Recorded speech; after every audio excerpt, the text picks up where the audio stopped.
दोस्तों ये तो हम जानते ही हैं कि दुनिया भर में कई ऐसे पुल हैं जो अपने अलग अंदाज के लिए जाने जाते हैं। कहीं कहीं ये पुल देश की शान कहलाते हैं तो कहीं ये इंजीनियरिंग की बेजोड़ मिसाल बन जाते हैं। ऐसा ही एक पुल भारत में भी है जो सिर्फ अपने देश में ही नहीं बल्कि दुनिया भर में प्रसिद्ध है। और हैरानी की बात तो ये है कि इस विश्व प्रसिद्ध पुल का आज तक उद्घाटन भी नहीं हुआ है। जी हाँ दोस्तों, हम बात कर रहे हैं कोलकाता के हावड़ा ब्रिज की, जो हमेशा से कोलकाता की पहचान रहा है। आपको बता दें, कोलकाता और हावड़ा को जोड़ने वाले इस पुल जैसे अनोखे पुल संसार भर में केवल गिने चुने ही मौजूद हैं। इस पुल को बने आज से करीब 80 साल हो चुके हैं, लेकिन आज भी ये पुल इतने मौसमों और युद्धों की मार झेलते हुए जैसे का तैसा खड़ा है। आपको बता दें, ऐतिहासिक ब्रिज द्वितीय विश्व युद्ध का गवाह भी रहा है। द्वितीय विश्व युद्ध के दौरान दिसंबर 1942 में जापान का एक बम इस ब्रिज से कुछ ही दूरी पर गिरा था, पर इस ब्रिज को कुछ भी नुकसान नहीं हुआ था। तो चलिए आज की इस वीडियो में जानते हैं कि आखिर इतने विशालकाय पुल को उस जमाने में कैसे बनाया गया था और आखिर इसको बनाने के पीछे की कहानी क्या है और इसका इतिहास क्या है। दोस्तों, पहले कोलकाता और हावड़ा के बीच हुगली नदी पर कोई ब्रिज नहीं हुआ करता था। उस समय नदी को पार करने के लिए नाव ही एकमात्र जरिया थी, लेकिन वक्त के साथ आबादी बढ़ने की वजह से आवाजाही बढ़ने लगी और साथ ही वातावरण में बदलाव की वजह से नदी में अक्सर बाढ़ जैसे हालात बन जाते थे, जिस वजह से नाव के जरिए नदी पार करना मुश्किल हो गया था और अक्सर नाव के डूबने जैसी दुर्घटना सामने आने लगी थी। दूसरी वजह यह भी थी कि उस समय अंग्रेज सरकार पूरे बंगाल में अपना मजबूत प्रभाव डालना चाहती थी, इसलिए उसे हर महत्वपूर्ण जगह पहुंचने के लिए अच्छा ट्रांसपोर्ट सिस्टम चाहिए था। इन सब जरूरतों को देखते हुए बंगाल सरकार की ओर से वर्ष 1871 में हावड़ा ब्रिज अधिनियम पारित किया गया और फिर इस अधिनियम के पारित होने के बाद वर्ष 1874 में सर ब्रैडफोर्ड लेस्ली ने नदी पर पीपे के पुल का निर्माण कराया था। दोस्तों, पीपा एक किस्म से लोहे या लकड़ी के बने बड़े बड़े कनस्तरों को कहा जाता है, जिसका अक्सर पुल बनाने में काम में उपयोग किया जाता है। आपको बता दें, साल 1874 में इस पुल को बनाने में 22 लाख रुपए की लागत आई थी, जिसकी लंबाई 1528 फीट और चौड़ाई 62 फीट थी। इस पुल के बन जाने के बाद लोगों को यात्रा करने में काफी आसानी हो गई थी और फिर समय के साथ साथ देश में रेलवे का नेटवर्क भी तेजी से फैल रहा था, जिसके चलते तकरीबन 32 साल बाद सन 1906 में हावड़ा में भी रेलवे स्टेशन का निर्माण कराया गया था। अब इस रेलवे स्टेशन के बनने के बाद दूर दूर से लोग यहाँ यात्रा के लिए आने लगे, जिस वजह से अगले कुछ सालों में इस पुल से धीरे धीरे ट्रैफिक और लोगों की आवाजाही बढ़ने लगी। तब बंगाल सरकार द्वारा इस पुल की जगह एक फ्लोटिंग ब्रिज यानी तैरता हुआ पुल बनाने का फैसला किया गया। लेकिन दोस्तों, अगले ही कुछ साल बाद विश्व के कई देशों में आपसी तनाव देखने को मिलने लगा। नतीजतन ये तनाव विश्व युद्ध में बदल गया और आप जानते ही हैं कि इंग्लैंड दोनों ही विश्व युद्ध में युद्ध के केंद्र बिंदुओं में से एक रहा है और इसी वजह से इस पुल को बनाने का कार्य टाल दिया गया, क्योंकि भारत में शासित अंग्रेज सरकार अपना ध्यान पूरा विश्व युद्ध में लगा रही थी। फिर पहले विश्व युद्ध के खत्म होने के बाद अंग्रेजी सरकार ने बंगाल की बढ़ती आबादी को देखते हुए इस पुल को दोबारा बनाने के बारे में सोचा और साल 1922 में न्यू हावड़ा ब्रिज कमीशन का गठन किया और फिर बंगाल सरकार द्वारा सन 1921 में सर आर.एन. मुखर्जी के नेतृत्व में इंजीनियरों की एक टीम को मुखर्जी समिति के रूप में करार दिया गया। इनकी जिम्मेदारी थी कि ऐसा पुल बनाया जाए जिसमें लागत भी कम हो और इसके बनने की वजह से नदी से गुजरने वाले जहाजों को भी दिक्कत ना हो। और खास तौर पर इस समिति को हावड़ा ब्रिज के निर्माण कार्य को देखने के लिए स्थापित किया गया था।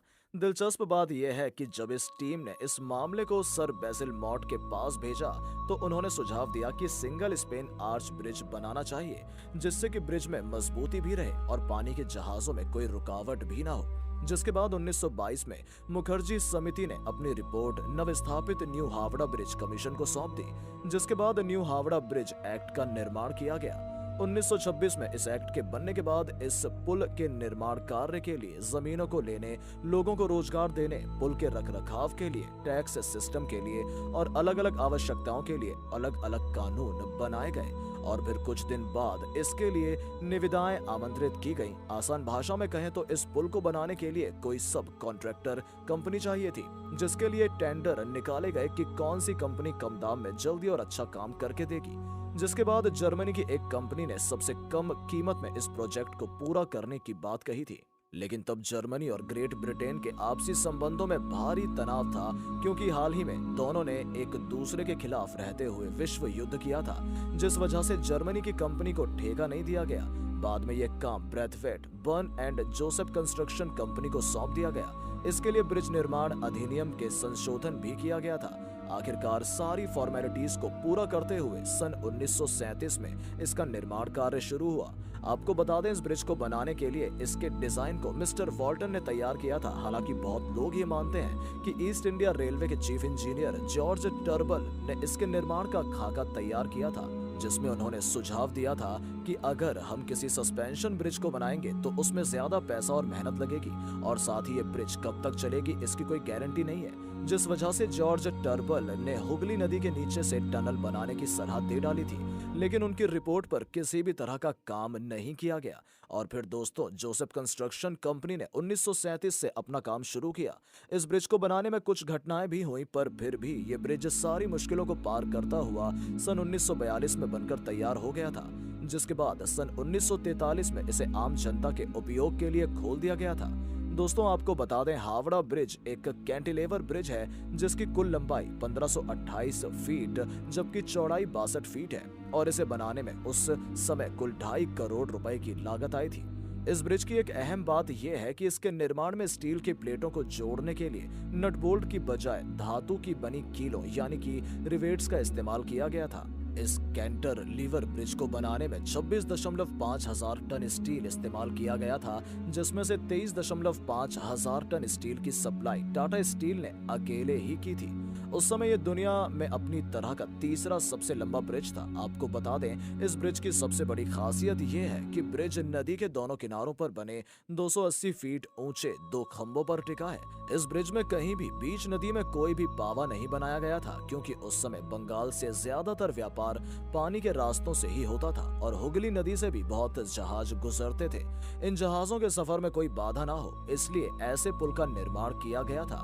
दोस्तों, आपको बता दें, द्वितीय विश्व युद्ध के दौरान जापानी सेना इंग्लैंड को करारा झटका देना चाहती थी, जिस वजह से उस वक्त अंग्रेजों के इस मेगा प्रोजेक्ट यानी कि इस ब्रिज को नष्ट करने के लिए भारी बमबारी की थी। इसके आसपास कई बम गिरे, लेकिन इस ब्रिज को कोई नुकसान नहीं हुआ था। दोस्तों, इस ब्रिज के बनने के बाद इसे 1943 में आम जनता के लिए जब खोला गया तो इस पर से सबसे पहले एक ट्रम गुजरी थी, और उसके बाद हजारों लोग वहां रोजाना इस ब्रिज से गुजरने लगे, जिस वजह से लोगों के आवाजाही में आसानी हो गई। लेकिन फिर वक्त के साथ इस ब्रिज पर इतने ज्यादा वाहन हो गए कि इस ब्रिज पर लोड बढ़ने लगा, जिस वजह से वर्ष 1993 में ट्रैफिक हद से ज्यादा बढ़ जाने पर ब्रिज पर ज्यादा भार ना पड़े, इसलिए ट्रामों की आवाजाही बंद कर दी गई थी। दोस्तों, ये ब्रिज पिछले कुछ दशकों के दौरान कई हादसों और तकनीकी समस्याओं का भी शिकार रहा है। आपको बता दें, 2005 में MV मणि नामक एक मालवाहक जहाज का मस्तूल इस ब्रिज के ढांचे में फंस गया था, जिससे ढांचे को काफी नुकसान हुआ था। उस नुकसान की मरम्मत के लिए कोलकाता पोर्ट ट्रस्ट ने इस ब्रिज के निर्माण के दौरान सलाहकार रहे इंग्लैंड के रैंडल पाल्मर एंड ट्रिटॉन लिमिटेड से भी सहायता ली थी।